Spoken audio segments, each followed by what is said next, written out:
We're back to the Total Education Celebrity Show on the Total Education Network, TotalTutor.net for more information. Twitter, Total Tutor, Neil S. Haley, Facebook. And I'm going to be taking notes because as an entrepreneur, I would love to know how to do this, especially when my whole family's handy except myself. I'll be the one that backs the money. They can go ahead and take care of it, and I'll come up with a business deal. So I want to welcome the program, celebrity Armondo Montelongo, the star of A&E's Flip This House. Hey, Armando, how are you? I'm doing great. How are you? Fantastic. So tell us specifically how you ended up on TV, because a little bit of your background and then how it ended up on TV. And in our second segment, we're going to go really into the book. Well, the way I got on TV, and we'll, I guess, talk about where I really came from, because that's a pretty dramatic story. But at the time the TV show came around, I was out there flipping about 25 properties a month. And one of my private money lenders was approached by the network saying, hey, we're doing a house flipping show. We need some characters to go and be on the show. And he says, my company's not big enough, but I know this guy who's got a big company, flipping about 400 houses a year. He's quite the character, and you got to meet him. And so the production company came down. They were very, very, we were on our best behavior. We were very well behaved. It's kind of like a first date. We're going and we're showing them the houses and real estate to people business and how much we help people out.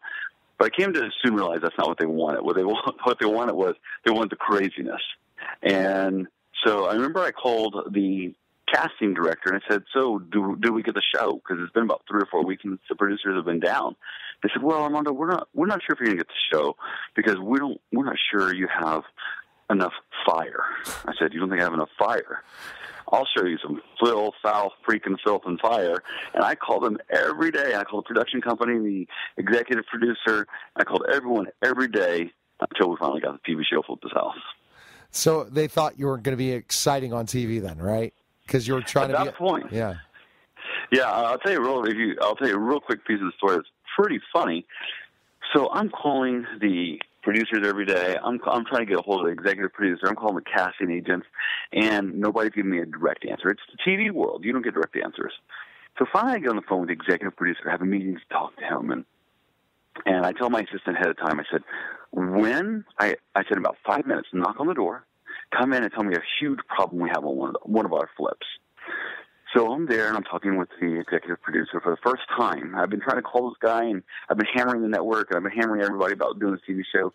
And he says, so tell me a little about yourself. I said, well, my name's Armondo Montelongo, and we flip about 400 houses a year and real estate to people business, and we really help people. All of a sudden, my assistant walks in the room. She goes, we have a huge problem with the contractor, Sergio. He's not going to go and finish doing a punch-out list on this house because he hasn't been paid on the last house. And if we don't get this house sold, we have it in escrow. And I slammed the phone down, but I didn't put it on hold. And I say, you tell the foul freaking filth and Sergio. Those are the exact words I use.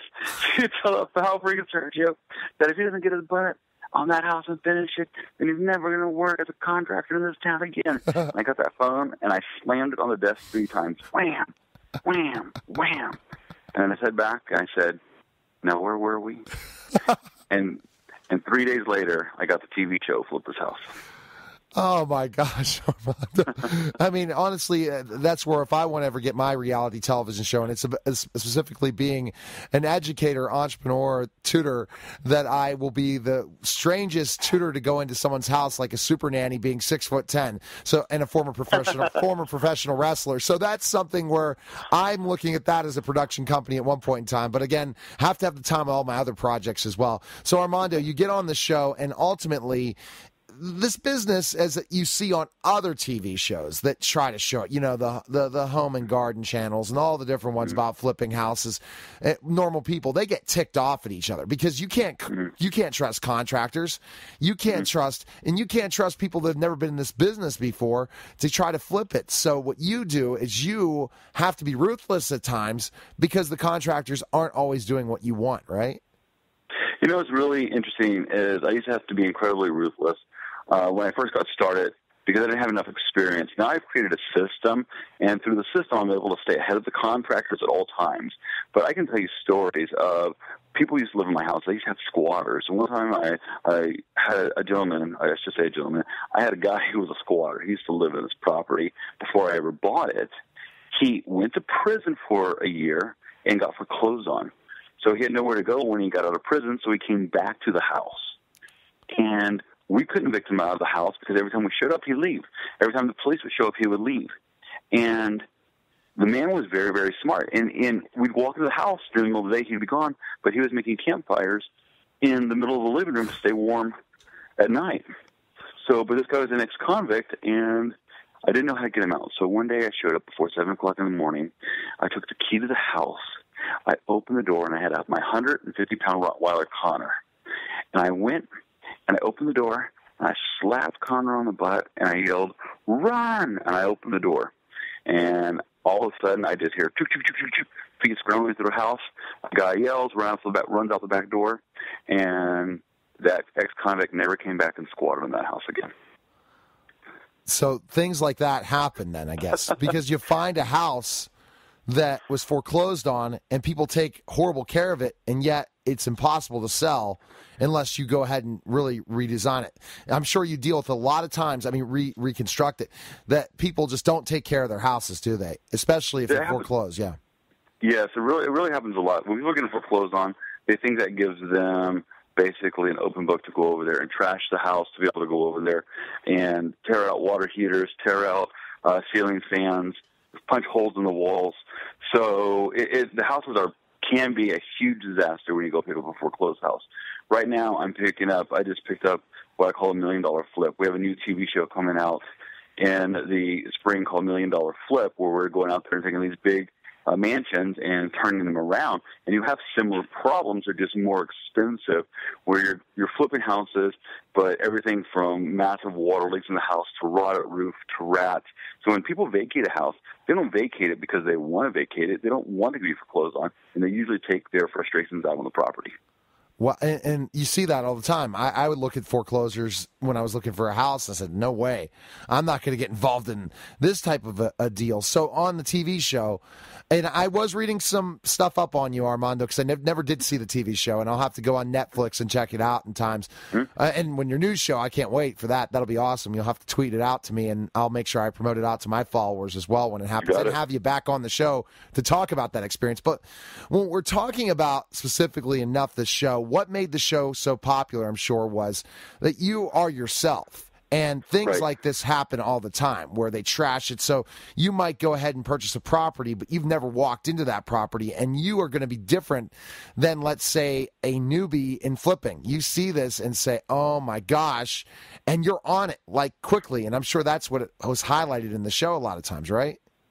Yes, what really made that show so popular, it was the number one, and still is to this day, rated real estate reality show. To this day, it's still the number one rated real estate reality show, and it's been airing for 7 years now.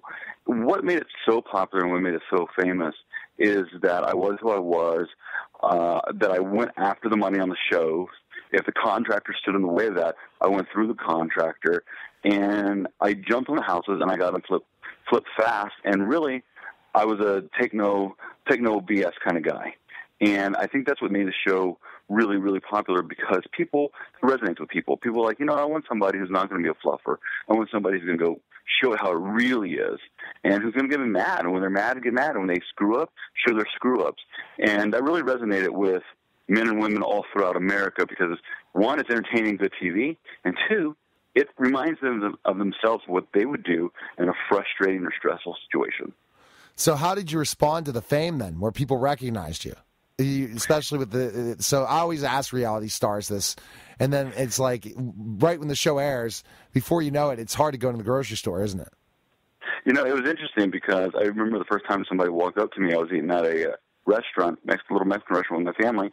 The guy comes up to me and starts asking me for my autograph, and it was just the most surreal and strangest thing ever.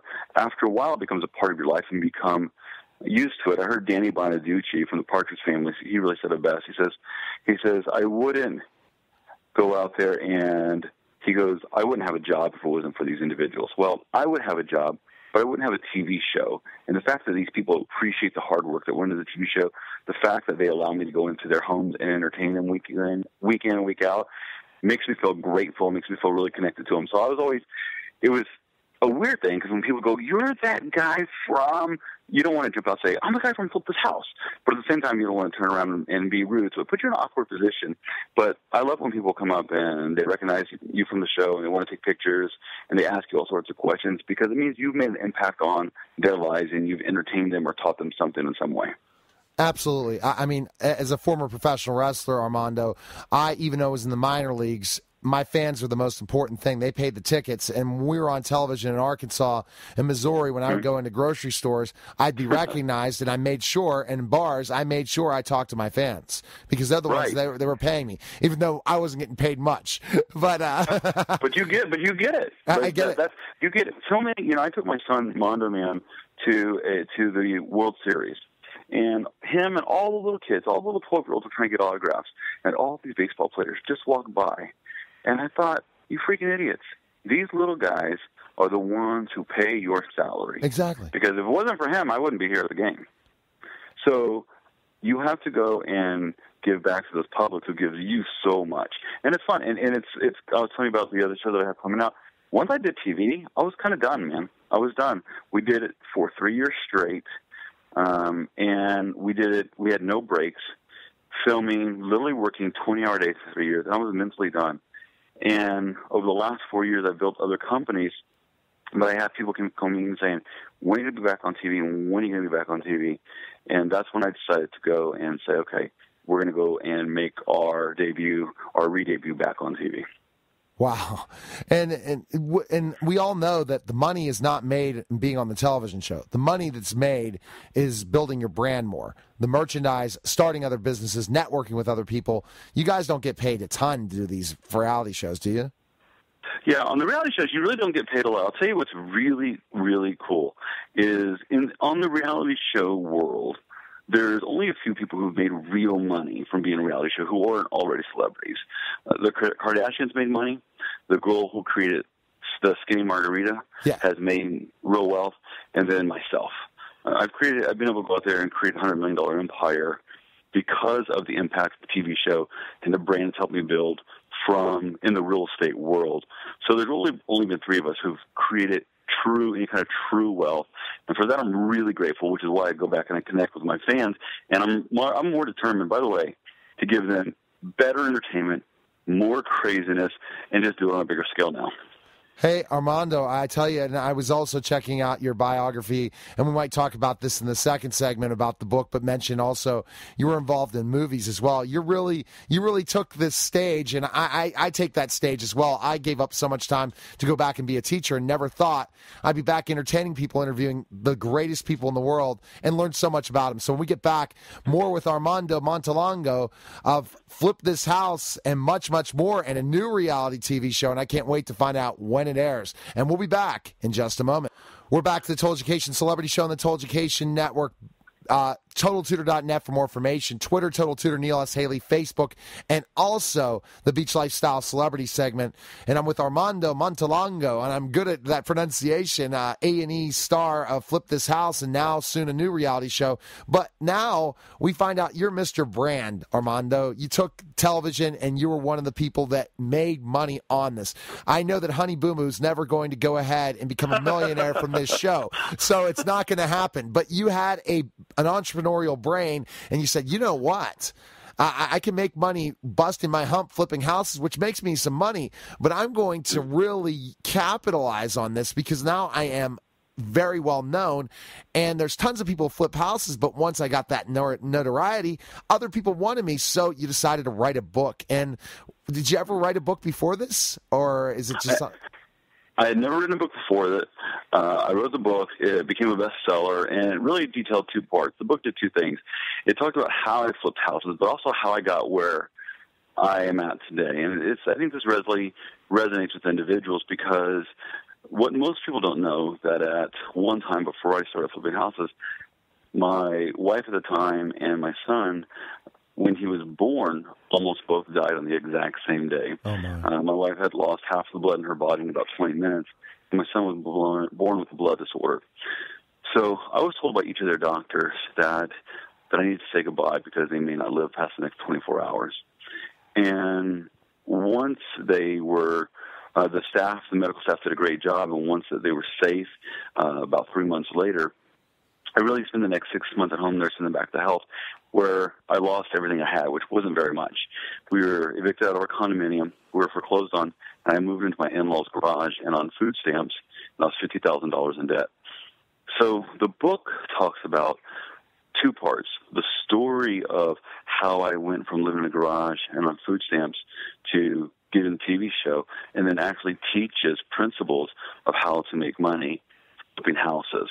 And so it's a two-part book, and really thousands and thousands, tens of thousands of Americans have enjoyed the book and made it a bestseller. It's pretty incredible. So you could have been on my Author's Corner show as well, Armando. It's funny how we connected, and I was going to book you about, let's say, 6 months ago when I was in L.A., and I reached out and said, I'm doing a live TV taping / radio, and your publicist contacted me, and we've been trying that long to get you on, and I'm so glad to have you on to talk about this. But so you could have been on my Author's Corner show, which I have New York Times best-selling authors. So awesome. It was fantastic to hear that success as well, because not many people sell books. So you can sell anything, it sounds like, Armando. You know what I found? I found that if you tell people the truth and you're true to who you really are, it sounds like that's the kind of guy you are as well. And you live with what you're passionate about, and you realize your strengths and you stay away from your weaknesses, then the American public will go, you know what, this guy or this girl, that's the kind of person that I like or I'd like to be around, and you tend to do very well. And that's my hope, again, and we all are in our growth phases, and you talk about your life. So let's go specifically. You talked about the hard life you had to live, so it's a memoir in a lot of ways.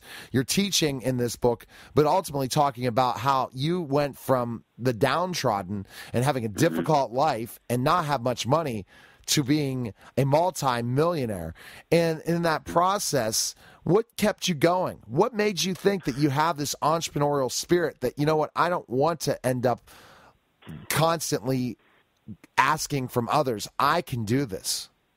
You know, there was two defining moments, one massively defining moment. The first one was I lived in the garage. I looked at my son, Armando, and he was 2.5 years old. And I thought, one day he's going to be 7. And he's going to know whether daddy's a financial winner or a financial loser. I'm either going to build him up or I'm going to let him down. And that's when I decided to go get into real estate and find my way of making money.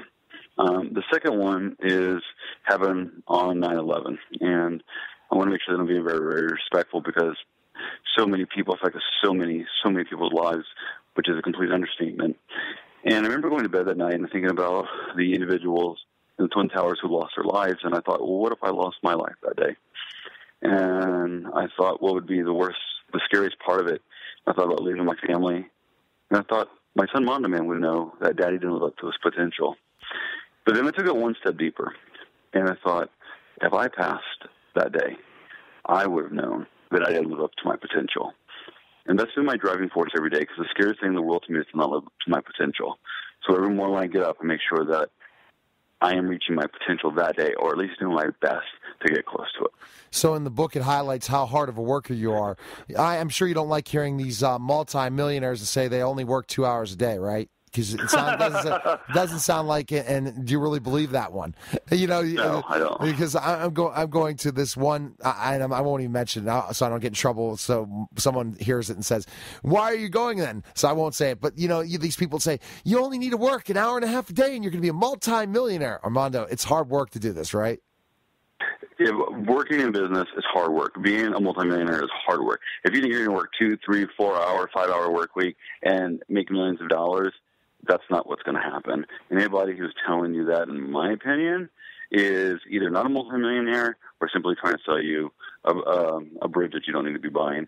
The reality of the situation is, if you want to make a lot of money, you have to educate yourself, you have to follow a system, and you have to be willing to work extremely hard.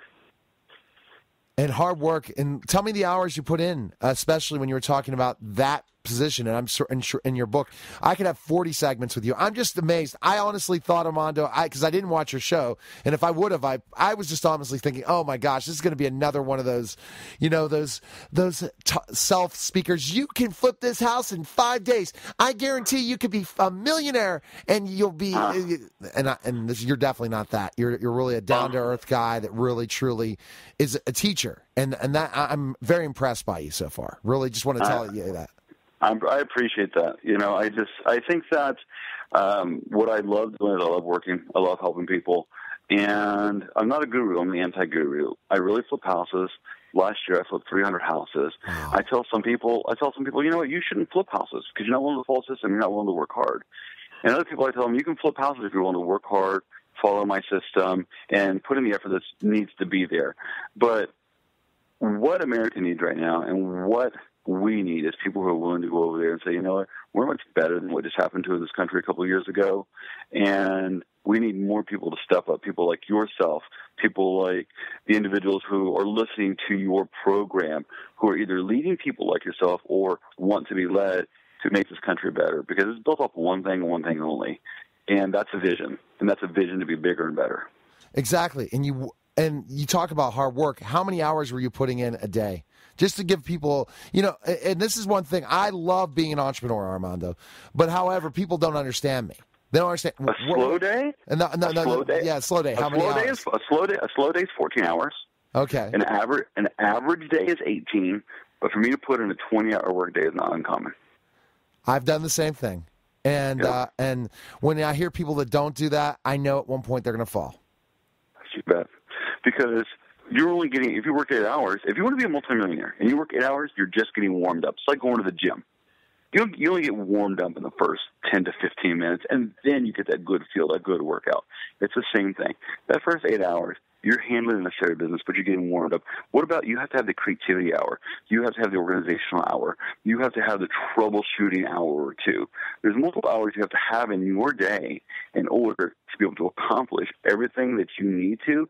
You have to know how to leverage money, people, processes.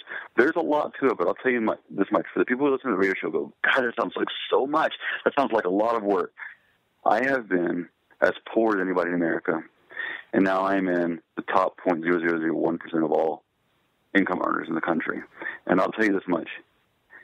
Nothing is as hard work as being broke. That is the hardest working job you'll ever have. Because you're constantly living that paycheck after paycheck. You tell yourself, my gosh, and people will willing to do it, but then always that shoe drops, Armando. It always does. Right. It's going to drop in January.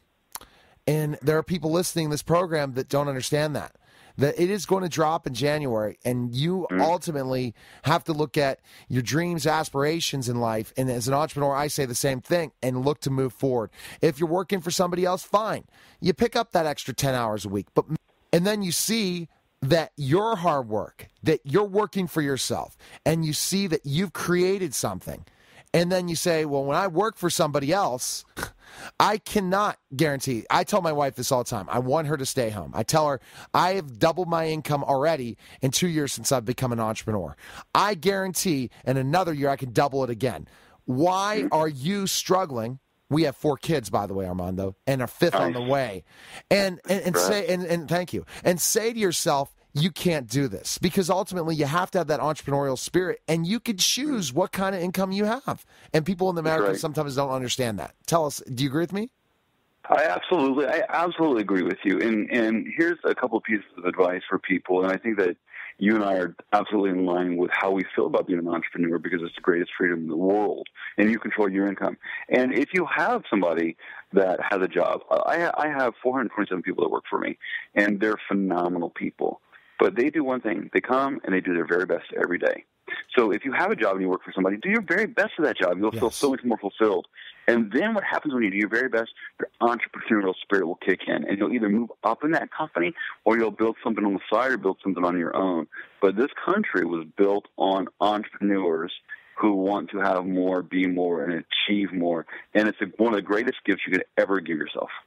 Oh, absolutely, Armando. And I told my wife all the time, I can't give this up for the world. I love doing this. This is something, it's a passion, and when I'm doing things that are passionate, there's times that it's very hard because you are picking up other stuff.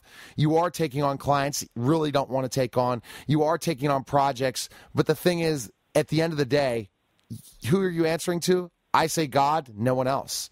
And that's and then your wife. But those two. Where's the check? Where's the, and all that. So, Armando, I know that my listeners out there want to purchase your book and learn more about you. And also, I'm sure you have seminars and stuff that they can be involved in as well. So tell us where we can find information on you. Well, if they want to just connect with me directly and ask me questions, they can go to Twitter/Montelongo. If they want to go to one of my live events and learn how to do it, they can go to ArmondoLive.com. We're in 6 different cities every week. So they can go to ArmondoLive.com and go to one of my free real estate seminars. Do you ever come to Pittsburgh, by the way? We absolutely come to Pittsburgh. We go to Pittsburgh about 3 to 4 times a year. I'll tell you about a student of mine real quick. His name is Daniel. We nickname him Thor because he's tall and has long blonde hair, 29 years old. And Thor's gone out there and been with our program a little over a year, and he's done over 7 figures in real estate. And he's never been in real estate before. So he lives in Pittsburgh, a great guy, comes from really, really an amazing family, but the best part is he's a great student. So Pittsburgh is a wonderful city. Our teams are there about 4 times a year. And I'll tell you what, if I go to Pittsburgh, or the next time I go to Pittsburgh, you and I will be connecting. How about that? Absolutely. We're definitely, but you're going to be back on my show. Don't worry. I'm going to make sure I contact your publicist and say, you're coming back, especially the celebrity. I can't wait to hear about the new TV show, and I'll have to catch up on the old one, especially Netflix and all the different things. But thanks again for calling, Armando. It was a blast, and it was definitely worth the time to wait to get you on the show. So thanks for calling. Pleasure. Thank you. All right, take care. You're listening to the Total Education Celebrity Show on the Total Education Network, and we'll be back in just a moment.